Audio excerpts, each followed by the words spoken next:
Level Up Latina partners with working women and mamas alike to guide them in achieving fulfilling career and life goals through financial empowerment, professional or leadership coaching, and personal wellness. Find the unique coaching you need to succeed. You're listening to Vero, Ceci, and Irene, and we are Level Up Latina. Welcome to another episode of the Level Up Latina podcast. Today we have Leyna Topete back on the show. Leyna was our guest about 3 years ago for episode 90.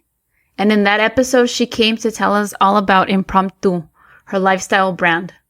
In that show, Leyna also told us about HERToo, the nonprofit she founded to raise funds to help women with the cost of breast cancer treatment. Leyna is back today because she wanted to share with us something very personal in her life. Welcome back, Leyna. Thank you, ladies, so much for having me. It feels so good to be back here with you all. Very excited. We're glad to have you back for sure. So, Leyna, so much has happened in your life, both professionally and personally, since we last spoke. First of all, thank you for being here today, for wanting to share your story, for being vulnerable.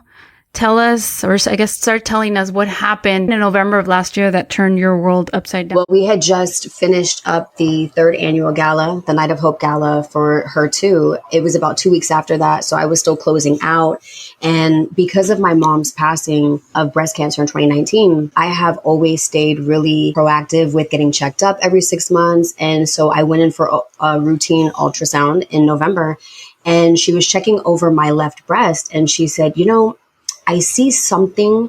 It's probably nothing. It looks like it could be calcifications, but because of your history, I don't want to chance that. And instantly, it was like every memory and everything that I thought I packed away emotionally that I would never have to face again, it was just cut right back open. And so we did a biopsy then, and I flew to Puerto Rico, I think like 4 days later.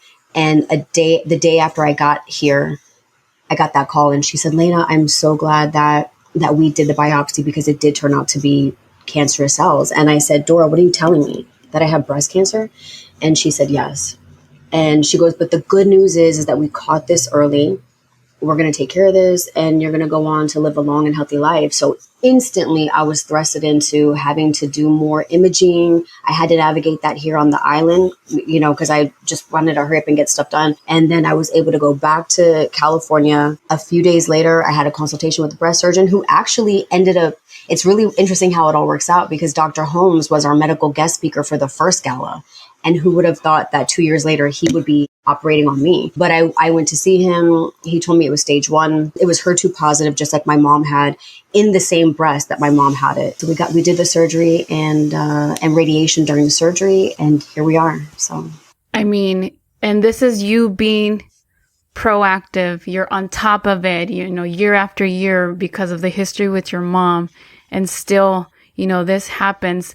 Can you tell us a little bit about what the work that you were doing with HERToo? I started HERToo in honor of my mom because I wanted to help women with the cost of breast cancer treatment. So we started with that, but because of what happened with me, I wanted to expand the mission to help with education for early detection. Well, thank you for sharing this. What went through your mind when you first got that call? Gosh, Twilight Zone, because I never really feared getting breast cancer. I know some people might find that weird, but I don't know why. I just really believed it would never happen to me. And I think I felt that way because I saw my mom go through it for so long.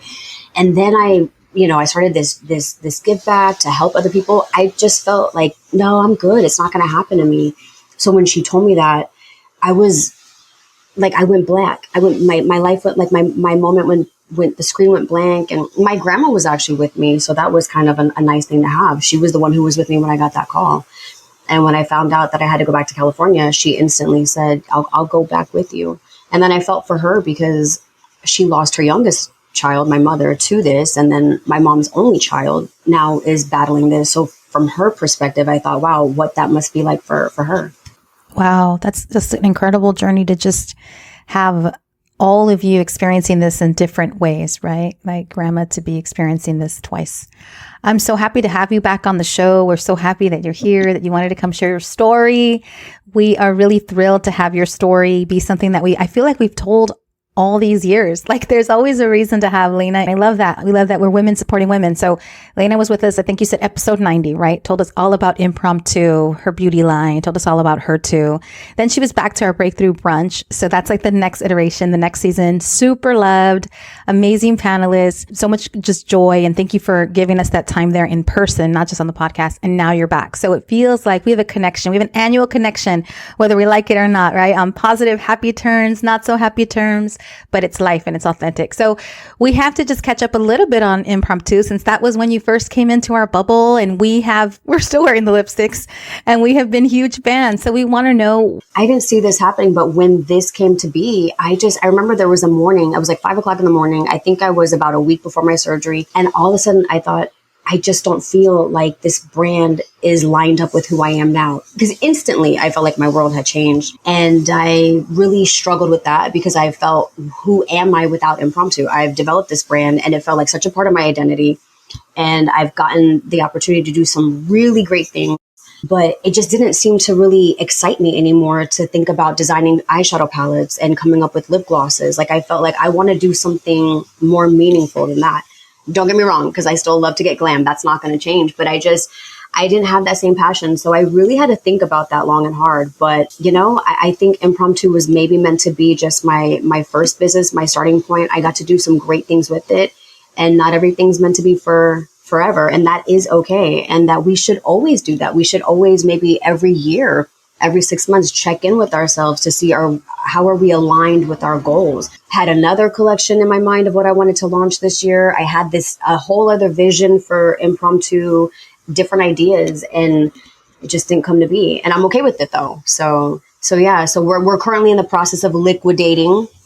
So this would be the time to definitely get the lipsticks, get the eyeshadow palettes, the brushes, everything, because we're just liquidating inventory. And I just want to close the chapter and I have peace with it. I love that. And I think it's very true. And I think women need to hear that more, especially entrepreneurs and go-getters like you. Like you can have practice companies, you can have several companies. Like you can also get over something that lived in a certain time and space, like it doesn't mean that wasn't beautiful and it didn't have like so much beautiful juice and meaning, but it also ran its course and things can be sunsetted and then you can start over and you can have other chapters. Just like people have different careers and different jobs. It's the same for the entrepreneurial hustle.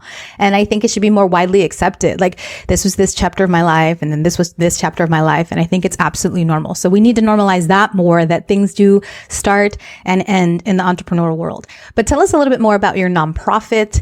Tell us the impact that there has been had there. So we're now partnered with the Cecilia Gonzalez de la Hoya Cancer Center in Boyle Heights area, which is really incredible. And they attended our gala last year. We've donated $50,000 to the cancer center. We got our first impact report and we've already helped about 154 women in that process. And I just couldn't be more thrilled. This is the real work. HERToo is the real work. And I realize that now that's the real legacy that I would be leaving behind, because I want to keep growing this.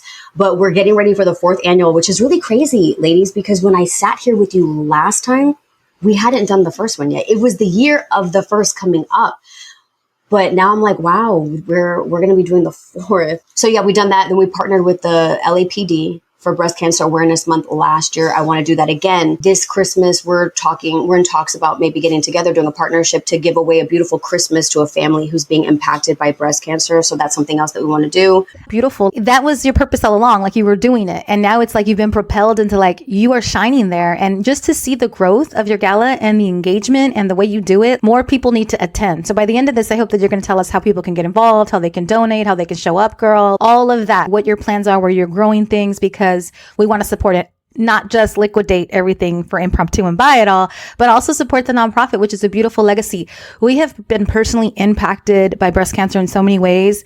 We just lost our collective mama this year with Ceci's mom passing to the exact same ailment. So we are passionate about it. So the point is that this space needs this. It needs a Latina voice. It needs more of our stories. It needs more women that look like us that are going through this and surviving this and advocating for more research, more screening. And I'm sure we'll get into all that at the end. but that's going to be the tip of the day. Like if you're listening to this episode, know that this is about awareness.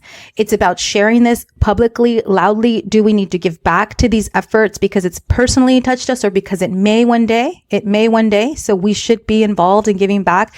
We all think of the charities we want to support, and this is a beautiful one. Please give back. Give in the name of Level Up Latina, of Leyna's mama. Also, we should all be sharing about screening, which I'm so glad that Leyna started with that. But at the end, if there's any advice you have for our listeners about the best way to stay on top of our health, please share it. But yeah, let's get involved. And that's the tip of the day. Let's get involved in this space if we're looking for something. You reminded me of something, and that's really why I wanted to come on here, was because in the process of my own diagnosis, and also before I was diagnosed and I would do my research, it was just so shocking to me to see that a lot of Latinas, a lot of Black women, they find their own breast cancer situation oftentimes much later, at later stages, when it is harder to do something about that. And I know that there's a lot of fear around going to the doctor and being possibly told that you have this. And I understand that, and I actually think about myself, but I jumped right into it because my mom found it late, unfortunately. And that really is a difference. So you have an example of her finding it late, and she didn't have as many options. And then I was fortunate enough to find it early, and I had a lot of options. And that's really what you want to do. If it's going to happen, unfortunately, and it is a reality, to be in a position where you have more that you can do. And it's not over for me and I don't mean that in a bad way, but so with HERToo, and I don't know if a lot of people know that, but there's several different subtypes. Not all breast cancer is the same. So there's that whole thing. But with HERToo positive, it is one of the more aggressive breast cancers. So I was told that if this were to come back, it would come back in the next 3 years. But I'm also really happy to share how much science has really come along, because there's a test now that I've done, and it's called Signatera. And what they do is they draw my blood. I just did my first one, but they draw your blood, and they also remove tissue from the tumor, that the cancer tumor that they removed. And they see if there's still any circulating tumor DNA in that. And if there is in your bloodstream, then that gives them the chance, like a leg up of opportunity to be able to maybe do a different treatment or figure something out. But I'm happy to say that I just got the results last week, and it came back negative, and everything, it was 0.0. So that was really, really good. Qué bonito, qué bonito. Qué bonito. No, thank you for sharing that, Leyna, because just like you también, I've been this year, since my mom's passing, I've been proactive, and it's like, how can I protect myself? How can I prepare for this if this were to happen? So I did the genetic testing, like where they drew blood.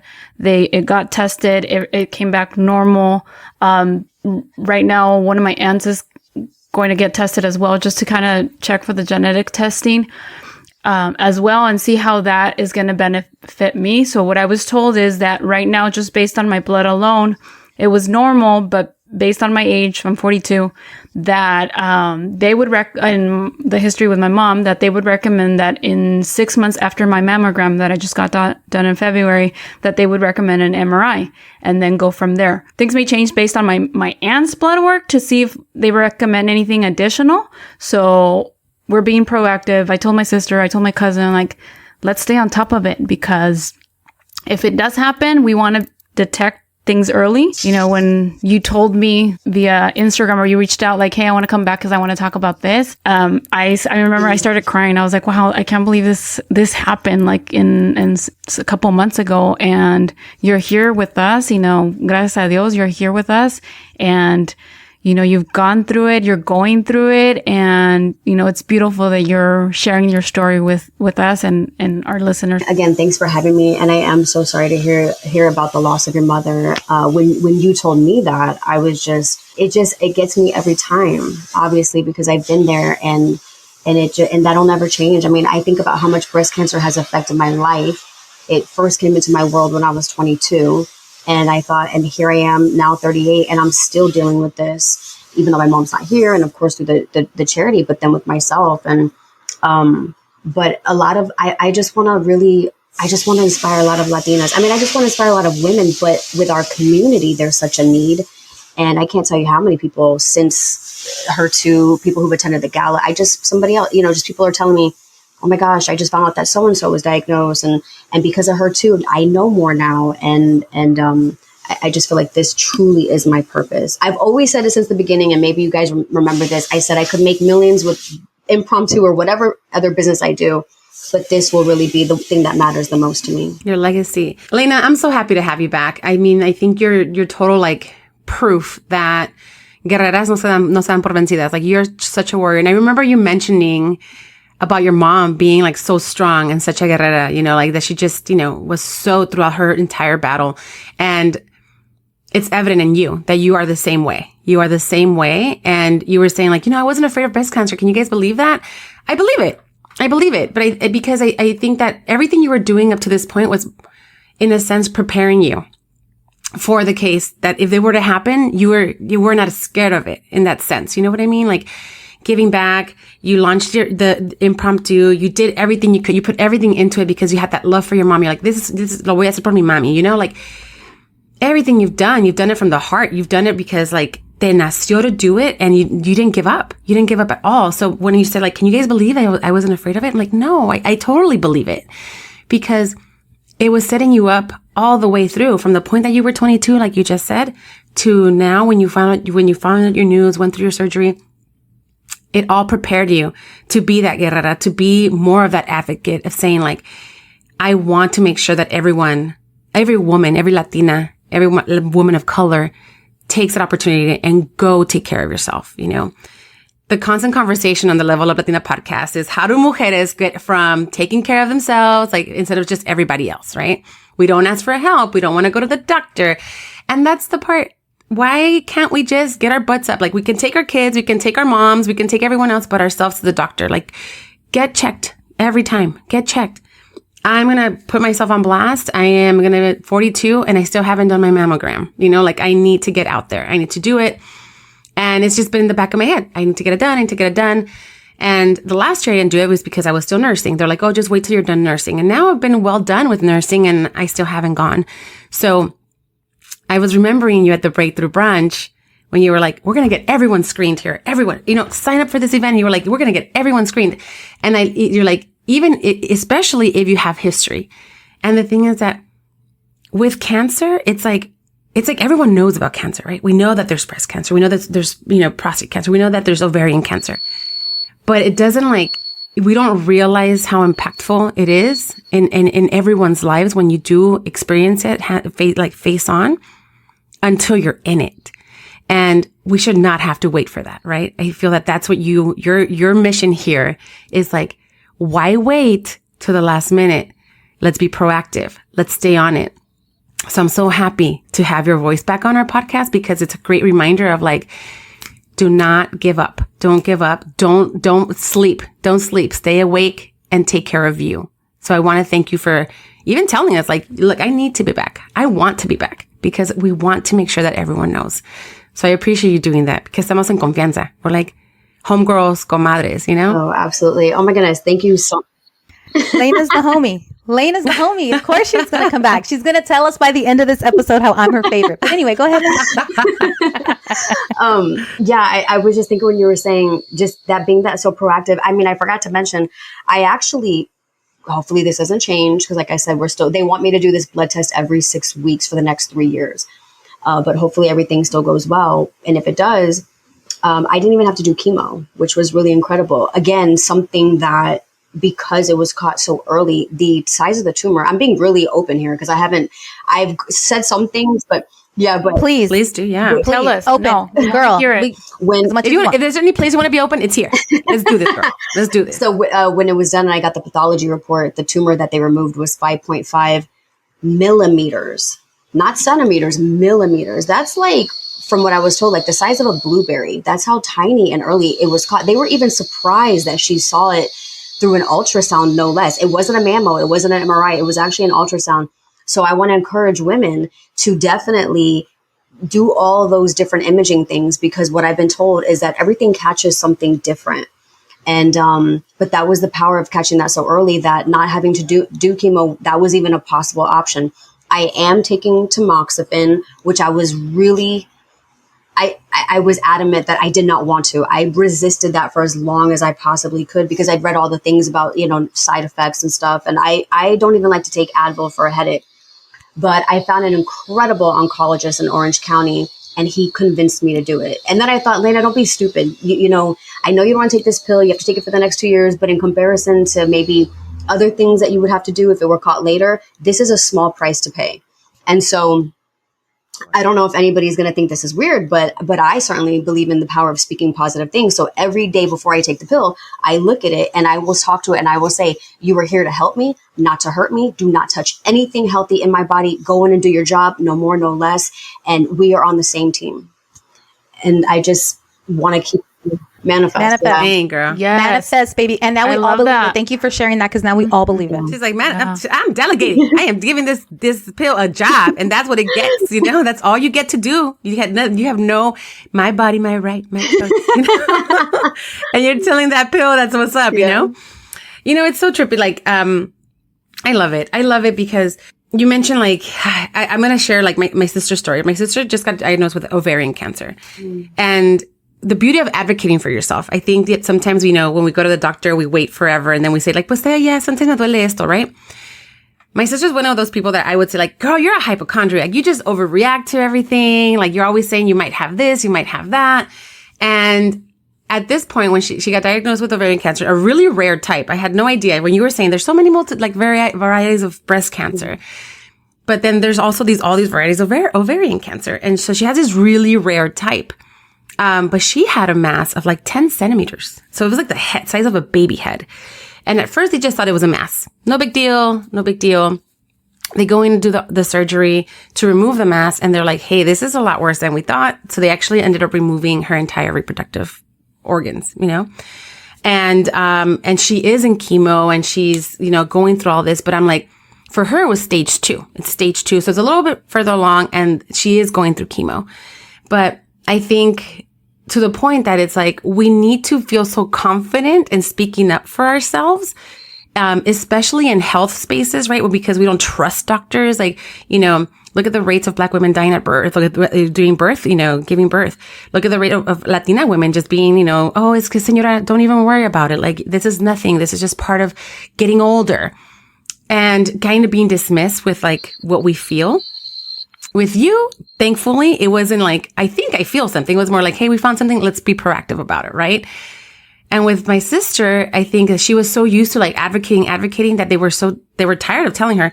If it wasn't for her kind of saying like, I need this to get removed, like I feel it's affecting my body, they wouldn't have listened because they had no idea. They had done the cancer test, the California something. I don't know the name of it. I'm so new to it, you guys. I'm new to this world. So that's what I'm saying. Like, we might hear about stuff, but we don't know things until like someone that's connected to us or we ourselves go through it. But they had done the test and they didn't detect any cancer. So this is why it's also so important to do those yearly follow-ups, to like advocate for yourself, saying like, but I don't feel well. And this is not my thing. Like I know my body and I need you to help me. So if it wouldn't have been for her doing that, she probably would still have the mass and maybe they would have found the cancer at a later stage. Maybe things would be a lot more challenging. But I think that if this episode does anything, is to let you know that even if you do go to the doctor and they don't listen to you, go find yourself somebody else. Go find yourself somebody else, a second opinion. Oh my goodness, 1,000%. And I'm so glad that you said that because, and my heart goes out to your sister as well, because it's just, it's wild how many people are being diagnosed. And what they're finding now is women younger. So when you mention that, that's something I want to touch up on because I want people who are listening to this that are in their 20s, 30s, 40s. I mean, it's happening younger. Another reason to want to make sure you stay on top of it was because I remember when I got that call and Dora had remembered that I said, I didn't know if I want kids. But she brought that up because we didn't quite know yet, I guess, all the specifics, but she did say, and right away, you're going to want to go see a fertility doctor, go ahead and freeze your eggs. And I thought, oh my gosh, I don't really want to do that. Like that's a lot. But unfortunately, a lot of women do have to do that because that would be a chemo thing. And because again, I didn't have to do chemo because it was caught so early. Thank God for that. I don't have to worry about that. I can still let that just play out naturally. And unfortunately, I understand that sometimes you can't maybe catch it that early. That also now becomes a matter of where you're being seen, your ultrasound person, your tech, how good are they? Because Dora, that's all she does. I will only let her do my ultrasounds now, because I know I'm in really good hands with somebody like her. So that's another thing too. But like you said, second opinions are so important. I had seen one oncologist, and it's not that she wasn't great, but she just wasn't the fit for me. I want women to be comfortable saying, hey, not the fit for me. And that's okay. Like you say, like you have to be your own best advocate. I found Dr. Link, and oh my gosh, I'm crazy for him, because he's been doing this for 40 years, and he has a phenomenal book. It's called like the Breast Cancer Survival Guide or something like that. But it's a great book. It's in its 7th edition.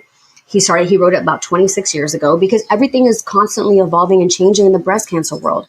But he said one thing that I just really can appreciate so much in the book, which was you want to make sure that you're not over treating, also not under treating, but over treating, because I think that a lot of times that's what they want to do. They want to over treat this. Okay, we're going to do the surgery. We're going to do radiation. You're going to do chemo. You're going to do tamoxifen.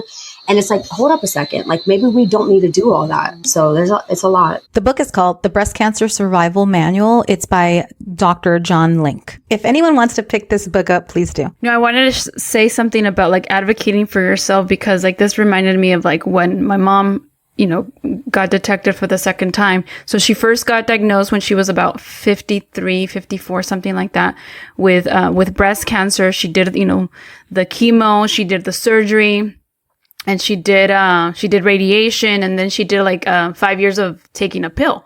After 5 years, she was cleared, no signs of cancer. Cool. When it comes back though, it comes back about 8 years ago. I was pregnant with my twins, and the way they found it was through an MRI, and only when, my sister was insisting like, go get this checked. She started with feeling like numbness to her legs. She had difficulty walking, and for the longest time we thought, like, Mom, well, you need more exercise. You need more exercise. And so she would go on walks, or I would send her videos, like do some of these stretches, do yoga, and she would, but it was like painful, and then like the numbing, and she had difficulty walking. Finally, my sister's like, I'm going to take you to the ER, because they keep on sending you to physical therapists. Like we need to find out what this is. And so with the MRI, it showed that there was something in her spine. And then from there, they did a biopsy. That's how they found out the cancer had come back. And that was a breast cancer that had metastasized in her spine. At that point, and talking about like over treating and under treating and whatnot, but at that point, they were able to perform surgery in her back, remove the tumor. At that point, they didn't know if she was going to walk again. Miraculously, she did. And I'm so thankful for her doctor, because he never advised or recommended something that my mom wasn't going to be able to handle. And my mom was always like, yeah, let's do this. Okay, we're switching up the chemo. Okay, cool. I got this.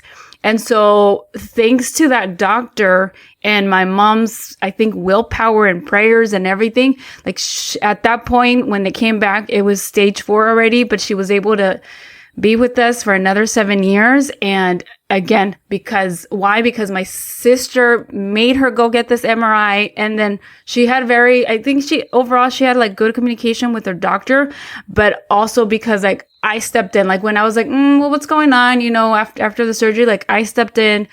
I was always like back and forth with the doctor, asking the questions. And he's like, listen, I'm never gonna, advise or let your mom do something that I think is too aggressive for her body. And then it was finally last year in December when he was like, I don't think this is working anymore, and this is it, but I'm going to leave it in your mom's hands. So anyway, again, it was hard news, but I think at that point, my mom knew that it was best to just stop treatment. And yeah, I mean, as hard as it is to say, it was her time. And I think at that point she was just tired of it all, and her body couldn't take it anymore.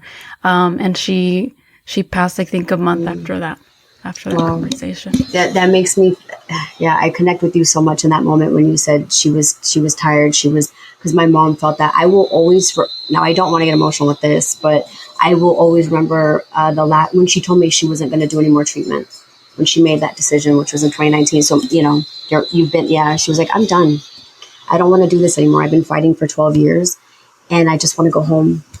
And, I can still see her on my bed. I can just still see everything. And she was like, I was like, well, what does this mean? And then she said, well, it means that I'm going to go on hospice. And then you hear the word hospice and you just think so many things. And she goes, but don't worry. She said, it can be a couple of weeks to maybe a couple of months. You just never know. But I think, and she ended up passing a couple of months later. But it's hard.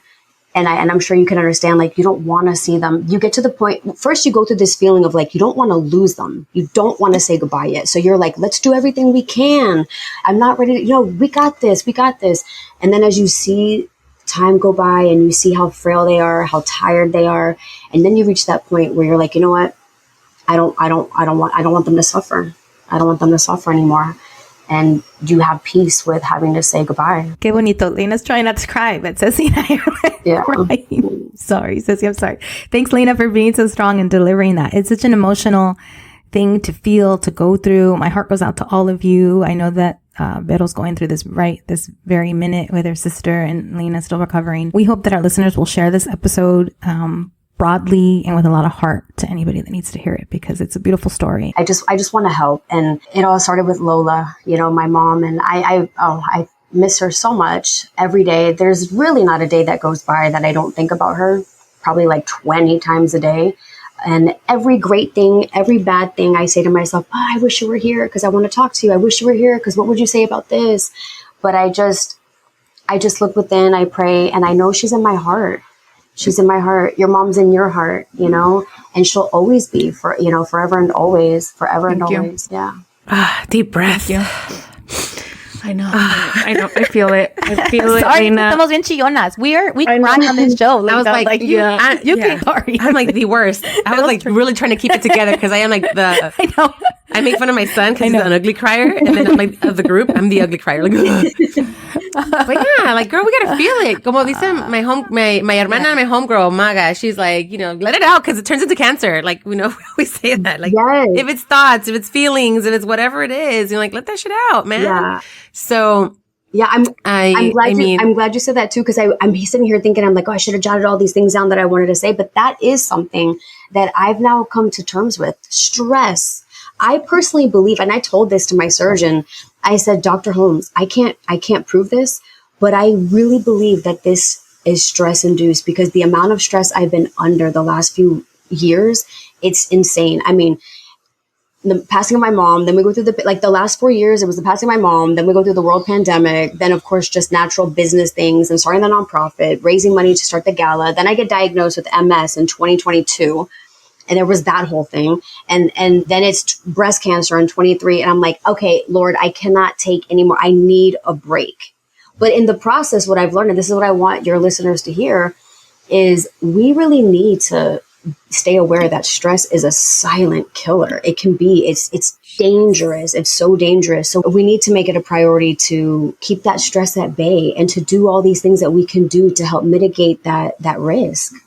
Because there's a lot of research to show that breast cancer stress basically can really affect that and create that. So I believe that 100%. Leyna, and I have to ask, Leyna, and also I think you do a really great job, just following you on social media, seeing you in person, of taking care of yourself, of picking nutritious meals, of working out, taking care of yourself. So I imagine that only helped. Like, it only helped that you came from a place of you weren't so sedentary. And I mean, do your doctors say that you were better off because you were actually so healthy? Can we inspire people to stay healthy because it'll actually help? Or is that not a factor? You just happen to have it and it didn't help? Well, it's kind of funny because I think before any of this came to be, I was healthy, but to me, healthy was, I drank water. I went to the gym like a few times a week, and I don't know, I didn't have soda. Like, that was my quote unquote being healthy. And then I think the pandemic happened. And then when I got COVID twice, I really was thinking, okay, what is going on in my body? This virus that we just don't know about yet. I want to do a cleanse. So it started with the vegetarian thing of 3 months. And then the following year, it started with like a vegan 3 months. But then when the MS thing happened, that's when I really think it went next level. And I dug deeper and I was learning about the gut microbiome and I was learning about things on a cellular level and stuff like that. And then of course, when this happened, then it went explosive with me. And it's not to say that I don't enjoy a glass of wine or that I don't enjoy tacos or, I do, but I really do try to keep that more or less at bay. I don't want to say in moderation, but I do a heck of a lot more now. So I have become like the go-to person now with my family, my friends. I take a binder at night. There's different binders we can take. When I realized that, because we always do like this detox, people do like a 3-month detox. When I realized that every day we're up against so much, our immune systems are constantly fighting toxins, heavy metals, pollution, stress. It never ends. And so that needs to be ongoing every single day. There's another company, Irene, if you want to also tag it in the show notes, that I just discovered through one of the other breast surgeons, Dr. Funk, that I got to see. And it's called Prolon. And I just did my first 5-day fast. It's a mimicking fast, like a water mimicking fast, but it's a great program and it really cleanses you out. They want me doing that actually April, May, and June, and then do it quarterly because it's another boost to my system to be able to just clear out all the cells, like dead cells, bad cells, whatever, and really just and stem cell regeneration and all of that. So, I didn't grow up in a family that knows anything about this. I've grown up in a family that's very traditional Latina family where unfortunately there's a lot of diabetes in the family and we do have breast cancer in the family and people who are overweight and high cholesterol. But again, you have to be your own best advocate. And I want to live this life as long as possible. We only get one. And I don't want to just live it, but I want to thrive. And I only know what it's like to feel good. When you only know what it's like to feel physically good, you want to hold on to that and keep that as long as possible. 100%. Thank you for sharing that. Once you started saying I want to eat healthy, I was like, we were taken from our land. The way we eat so healthfully before, it was taken from us. Now we're just given processed foods and that's what's easily accessible to our gente. Like, girl, my whole activist head just went exploded right now. So anyway, bringing it back. I'm going to keep that. This is their land. Yeah, this is our land. I'm going to keep it at bay. Keep that at bay, como dice Leyna. And then now, it's been like we kept saying throughout the entire show, we're so happy to have you back. We're so happy that you're sharing this for everyone, that you're opening up and sharing your story with our audience, with us. And we love you for it. And we thank you for it. So episode 90, Leyna was going through a whole different world, a whole different experience at that time. So episode, what is this? 244, 245? We're way down the line, girl. We're way down. We graduated. We 245. I think it's 245. It's well past 90. They definitely let us continue. Thank you. All the places where you let us put our podcast, all those platforms. You guys are amazing. They didn't censor us because we drop F-bombs like MFers. like motherfuckers. We can't do anything after this. We literally can't have another life after this. Because if people listen to this podcast, they're going to judge us. You said on episode 131, anyways, I wish you said 113, peaches and cream. But your advice. What advice or words of wisdom for women that are listening to this episode today do you have for them? What has changed for you? What is it that you would want to share with, we always say 25-year-old you. Now it's what is 30, 37, 38? What'd you say you were? 38. 25? Yeah, 25. 35? Yeah. Mm-hmm. But you know what? Now. You know what's crazy? 38. Because when I think about being 25, it seems like several lifetimes ago. And to a degree that, that's what is expected. But for me personally, I'm just holy cow, I feel like I've already lived 5 different lives, but I would definitely say, I feel like my biggest takeaway right now is take care of yourself. That's really what I want to say is just take care of you. Whatever that looks like. And sometimes it doesn't have to be that you're doing something incredibly expensive, because there have been times where I haven't always been able to do the best of this or the best of that, but it could look like going outside and doing breathing exercises, praying, taking a bubble bath, getting a foot massage, getting a manicure or pedicure. We all need a moment to get away. We were not designed. The world that we live in today, with all this fast pace, extra noise, all the electronics, the ultra processed food, we weren't designed for this.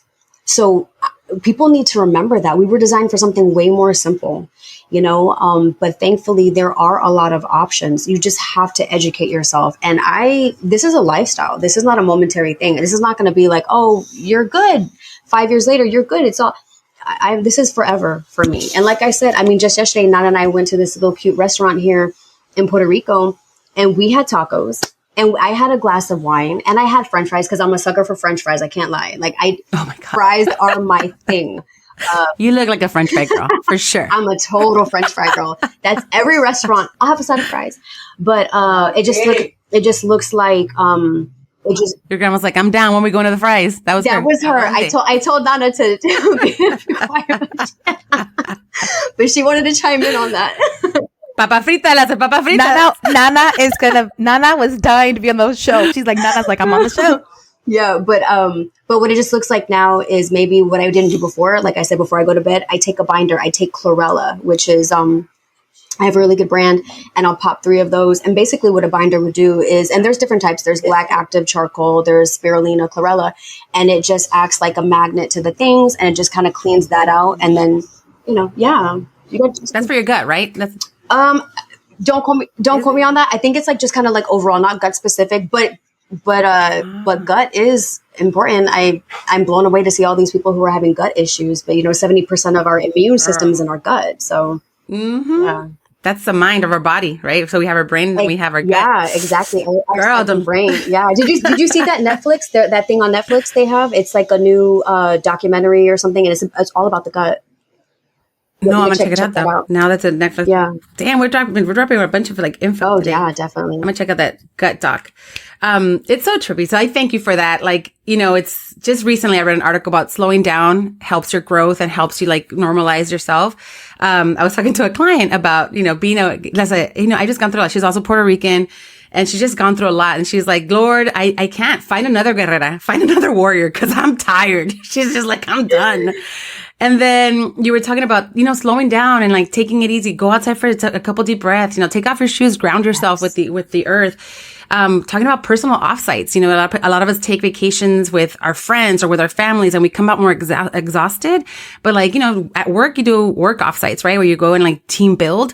And a personal offsite is go take care of you. Like, what do you need? What do you need to build on for your success, for your growth, for your health? So those are going to be some great things that whoever's listening to this episode, you guys, salieron más chingonas, because we have definitely shared some good info. And there's definitely, Leyna, you brought it today. Well, can I bring you one more? Can I bring you one more thing?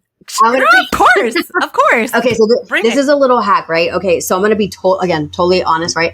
So I've always had like really strong underarms in terms of the smell. So I've always had to kind of like do a recycle of, okay, that doesn't work anymore. And I've even had to use men's deodorant.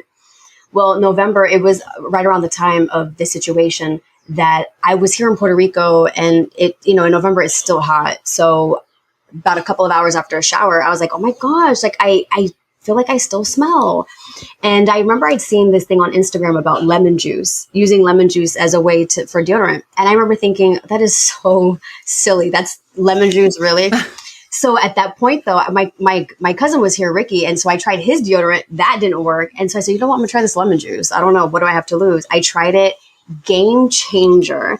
Let me tell you right now. Yeah, lemon juice legit does work. And then I think actually now, interestingly, sometimes even if I don't put lemon juice on and I'll smell, it barely smells like anything. And I think that maybe that's because the lemon juice goes in there and it kind of changes your pH balance. Clears out your, Yeah. So that is one of my natural hacks. If you don't want to use deodorant, because I know there's a lot of conversation around deodorants in the breast area. I've been doing that. Yeah. I've been doing that since November.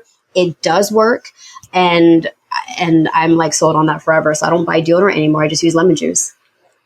Activist brain. My mom is a huge proponent for limón en las arcillas growing up, and that's how she did it as a kid. And like they didn't have anything, so absolutely right. Taking it back to the basics, right? I love how Leyna said you can strip it down. Like we weren't built for this, for all of this. Like I always think of whenever I don't live in the U.S., my skin's better, my hair's better, my workout routine is better, my eating is better. Literally, whenever I'm not in the US, literally the stress feels different, my lifestyle feels different. So that's why I be leaving. And I be leaving for long stretches for that reason, for that reset. But I think it's the simplification. It's the not having so many options. It's the not being exposed to so much that definitely just grounds us. But something is, damn, my dogs need to be in the show too. Something as simple as limones. Yes, limones. It is true because even though Puerto Rico is a part of the U.S. and by the way, I'm shocked at how many people don't know. Different. No, you're an immigrant. Different. You're an immigrant. Yeah, right. I can't tell you how many times people live. Just the other day, somebody was like, "Well, you're out of the country, so I got to make." I'm like, "Oh my gosh, it's part of the U.S." But to your point, Irene, when I'm here, the peace that I feel, my stress levels are down. I mean, hair up, no makeup, fitness apparel, just obviously it is such a blessing to be able to still work out here remotely. I can't believe what a blessing to be able to record this podcast with you ladies. But yeah, it feels so different. And I find that I want to be here more and more, which actually I am thinking about some business opportunities out here because I love it. It's good. It's really good for my health. I know that. Yeah. Take us on a personal offsite retreat with you and just show us around and we're like, hey, try some of these. Yeah, we'll be there. And we're with it, girl. We're with it. Trust me, I need to get away from the stress of 4 kids, a business and all that good stuff and just life. So you tell me when. I should do something like that. Like definitely do like some type of like a Latina like wellness retreat. Girl, let's collaborate on that. Let's further talk about that. Like Level Up Latina comes together with HERToo and we're going to get you guys out of your usual routine and teach you some new systems. Yeah, okay. In Puerto Rico. So we're not just saying that. We mean it. Squad has been asking for that. Like, yeah, we mean it.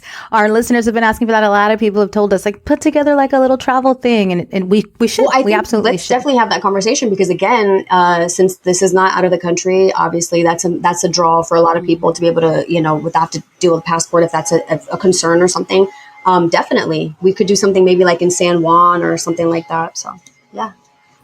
I am open to it. I think collaboration is the key to success, you guys. Let's do this, Leyna. We love you so much. Love you both. And before we go, en serio. Or like, let us know. I mean, tell us about the gala, some information where they can find HERToo, how do they order from Impromptu? Like, give us a little bit of that. And, so we can, we'll wrap up this conversation and the audience knows where to find you. Okay, perfect. So HERTooBreastCancer.org is where you'll be able to find out more about the gala. But if you want to get involved and you're interested in tickets or sponsorship, tickets aren't available as of yet. But if you are interested in sponsorship opportunities, because we need that support and we have big goals this year, then you can send an email for that to info@HERTooBreastCancer.org. You can email me personally, Leyna@HERTooBreastCancer.org. And if you want to get your hands on anything with Impromptu before it's all completely gone, then you can do that at impromptu.life. Stay tuned or get on the email list as well to learn about anything that we'll have going on in terms of like 50-60% off, because we're going to start like really pushing it out there now and doing some major discounts, some buy one, get one free, get that going. So, and then of course with Instagram, HERToo_nonprofit. And then with me, it's Leyna Topete. Muchas gracias, Leyna. Once again, thank you for being on. Thank you for reaching out and being an advocate, being such a warrior for this subject, right? For breast cancer. And let's bring that awareness. Let's get tested. Let's stay on it. So thanks again. And if you guys enjoyed the conversation and want to keep it going, you know where to find us. You can find us at, on Instagram or El Face. We're still on El Face at Level Up Latina, or you can always find everything about our resources and our services at leveluplatina.com. Join our Guilt-Free Squad, which is an amazing community of mujeres. Right now, we have our 5-year anniversary sale, which is an amazing sale where you get to be part of a community where we share, our experiences and learn experiences, all this amazing stuff. It's $30 a month right now. Take advantage of it because you will come out stronger, más chingona, everything, and also feel not alone. So other than that, we have a breakthrough bunch set up for this year. Start putting it in your calendars. It's October 12th. And location gets disclosed once you get your email. I mean, it is in Southern California once again. We'll be moving hopefully somewhere else or adding a second event hopefully at one point soon. And other than that, did I forget anything, ladies? If you want to send us an email and keep the conversation going, email us at admin@leveluplatina.com. But with that, las queremos todos. Cuídense mucho. Leyna, again, what an honor. Thank you so much. We love you, Leyna. I love you all as well. Thank you so much for having me. Always a pleasure. Thank you. Of course. Thank you for being here. Thank you for being here.